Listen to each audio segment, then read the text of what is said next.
What that does is, you see the background back there? Look at the difference between vivid and standard. Normally, hey guys, welcome back to the channel. Today we're gonna be shooting here pretty locally around my neighborhood.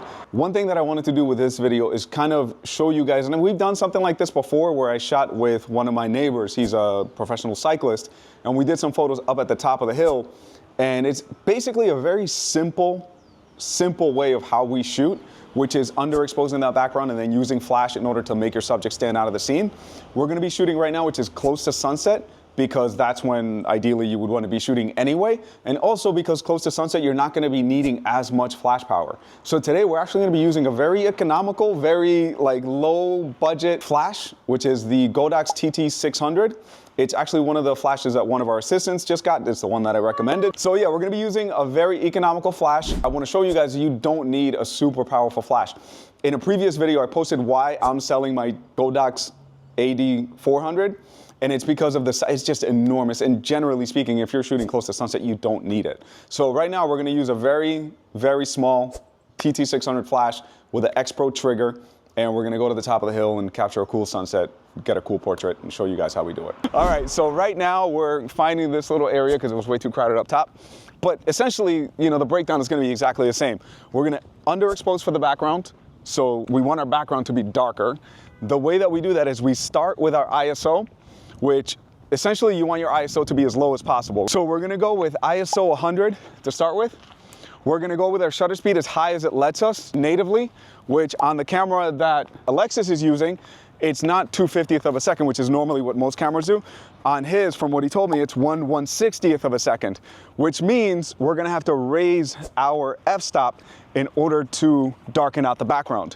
So if we're at ISO 100, 1/60th of a second, more than likely, I'm just guesstimating, the f-stop is gonna be probably 5.6 or something like that. I'm just making this shit up because we'll see when we actually shoot.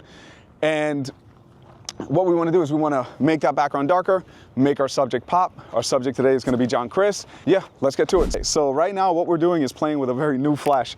In order to put it into receiver mode, what you wanna do is you wanna hold mode right there on the left side.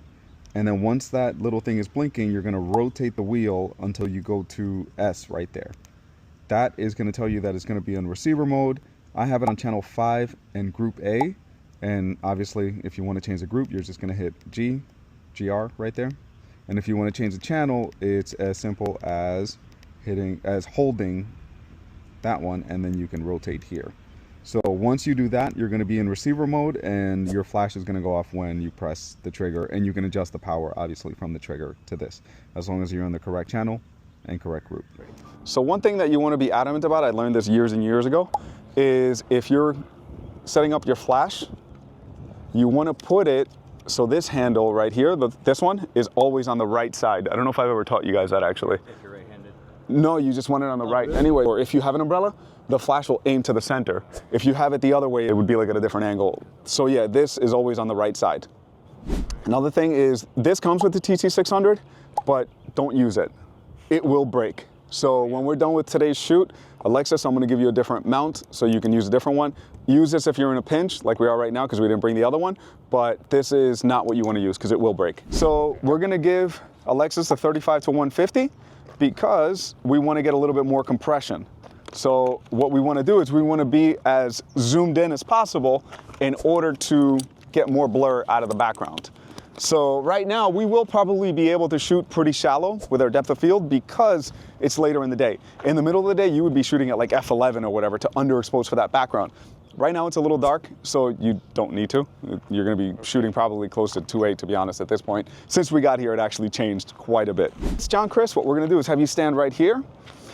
Go ahead and rotate towards this way. Go ahead and take off the Apple Watch and take everything out of your pockets. Even though we're doing this for fun right now, guys, these are things that we always do. We tell people take stuff out of the pockets so they don't have bulges coming out. We always tell them take off Apple Watches. If they have a standard watch like this, or that's fine, but smartwatches we take off because it's gonna age the photo. In 5 years, you're gonna know exactly when that photo was taken just because of the smartwatch. It's like seeing an iPhone 4 in a photo. You know exactly when that was taken. Right around there, And what we're gonna do is we're gonna point it right here. So John Chris's nose is kind of this direction, or his body's kind of this direction. Even if he turns his head that way, you don't want the flash to be directly like right on him, because it's gonna look really flat. I'm also gonna show you guys what we do when you go even more extreme with the direction of light, which makes it look very dramatic. And that's something I don't think we've really taught the team either. So I think it'll be cool to show that today. So come with me, Alexis. Yeah. So right here, what we want to do is we want to put John Chris a little closer to the flash. So John Chris, step a little closer there, step a little further back so we can zoom in. Most people look better zoomed in. Do we do wide angle shots with flash? Of course, but we make sure to be mindful of it so they're not stretched out at their legs or their limbs or anything like that. Notice most of our wide photos, their heads are closer to the center because we want their heads to be more proportionate. There we go. We want to be at ISO 100 because we want to start at our lowest ISO, so that way it's the cleanest possible. And then what we want to do is we want to expose for the background. So you see how the background is very bright behind him over there? Yeah. Okay, so go to 1/160th of a second, because that's the highest that this camera will sync with a flash, according to what you told me. Yeah. What we want to do is we want to raise our f-stop. So raise your f-stop, your aperture. Okay. Mm-hmm. There, keep going, keep going, keep going, keep going. I know it seems crazy, because you're going, he's going to be so damn dark, we're not going to see anything. Go ahead and take the photo. Right now we're at 1/160th, 5.6. Yeah. And that's how we're getting the colors in the background. Yeah. Go ahead and turn on your flash. And then I want you to tap the button on the left side. And then I want you to adjust the power up and down with that. So we're gonna start, let's start at 1/16th. Because at 5.6, you probably won't need that much power. Another thing is we're gonna get low so the horizon doesn't cut across his neck. So as a photographer, you either want to shoot from above or you want to shoot from below. You never want to shoot at eye level. Okay. Eye level is what an amateur does, and eye level is what someone with an iPhone will do. In order to set you apart, you're going to be shooting from below, because what that shows is that your shot was intentional. It wasn't just coming up and taking a photo with a phone. Yeah. So we're going to go ahead, and that's why every photographer has scuffed up knees. So you're going to come down and we're going to zoom in and we're going to put him in a third. So he's going to be a little bit on that side. So move it. Yep. So right there, we're at 5.6, 1/60th. It doesn't look like it's enough power. Let me give you your camera back. So what you want to do is, and that's really all it is seasoned to taste. So as you guys are seeing, that first photo was a little dark. So before you take any other photos, adjust your flash. So what you want to do is you take a photo and I want you to criticize it. So go ahead and look at the photo again. What are we seeing in that? He's still a little too dark, right? So what we want to do is make him a little brighter. How do we do that? There's two ways of doing it. One way would be to open up your aperture, but we don't want to do that because then the background gets too bright. So what we can do is give it more flash. So on top, we're at 1/16th power.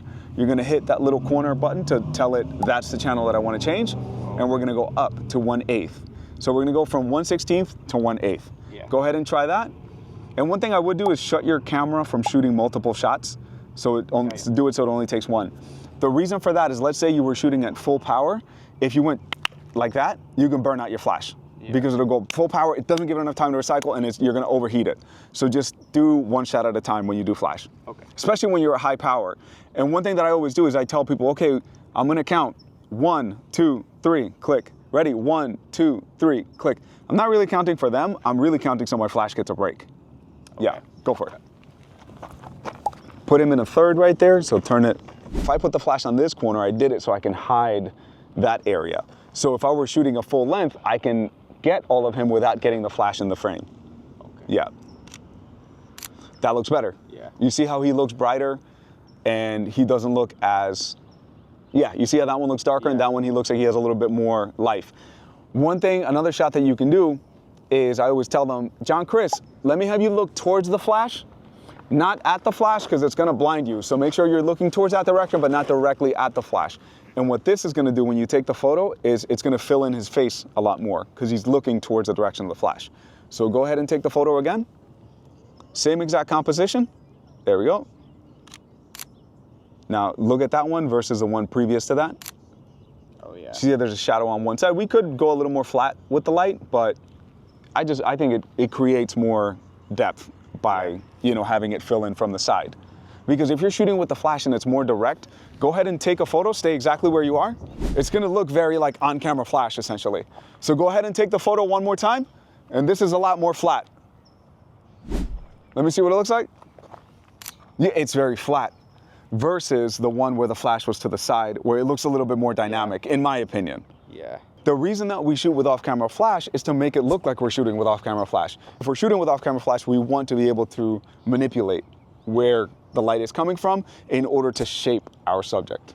Does that make sense? Yeah. Cool. Any questions with what we just went over? ¿Tú cómo sabes a qué altura ponerlo? Esa pregunta. ¿Cómo sabes que va ahí más arriba de su cabeza, más abajo? ¿Cómo Sí. tú lo armas? Yeah, so you always want, what he was asking is the directional light. You always want it to come a little bit from above. These are general rules. Of course, guys, don't come after me. So you want it to come from above and down a little bit.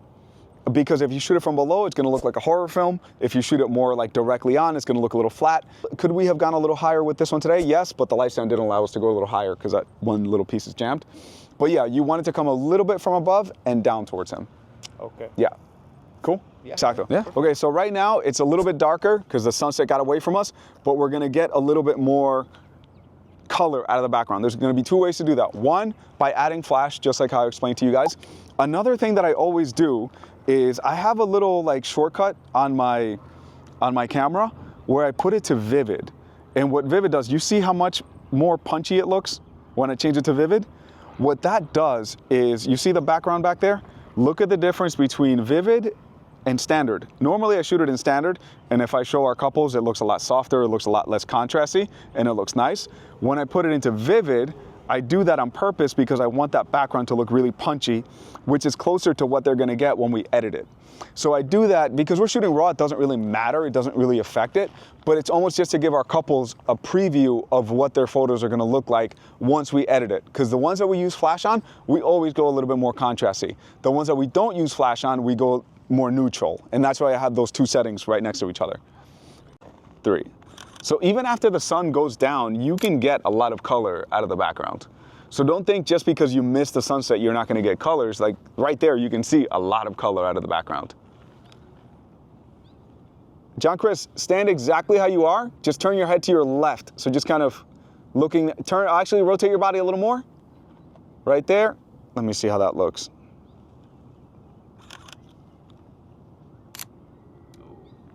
See, in this situation, I would have the flash even more that way. Maybe, John, if you can put it less flat, even go more a little bit that way. With the flash, go about 5 feet down and then aim it towards his nose. And this is just, you know, how much flash direction affects the photo. So now that John moved it a little bit more, it's not gonna light the front of John Chris's face as much. It's gonna light, and it looks very dramatic compared to that. Oh, yeah. And it just has a different feel. And all we did was move the flash about, to move the what? flash, right? How much did we move that, like 3 or 4 feet? Yeah, about 4 feet. Look at that. That's the difference between moving your flash 4 feet. One isn't better than the other. One isn't more correct than the other one. It's what do you want? How do you want to paint your photo? That's what it comes down to. So all I'm showing you guys is what positioning of light does. And then it's up to you to get out there and play. Yeah. It's just, what do you prefer? Do you prefer the one that's a little bit more flat, or do you want the one that's a little bit more like dramatic?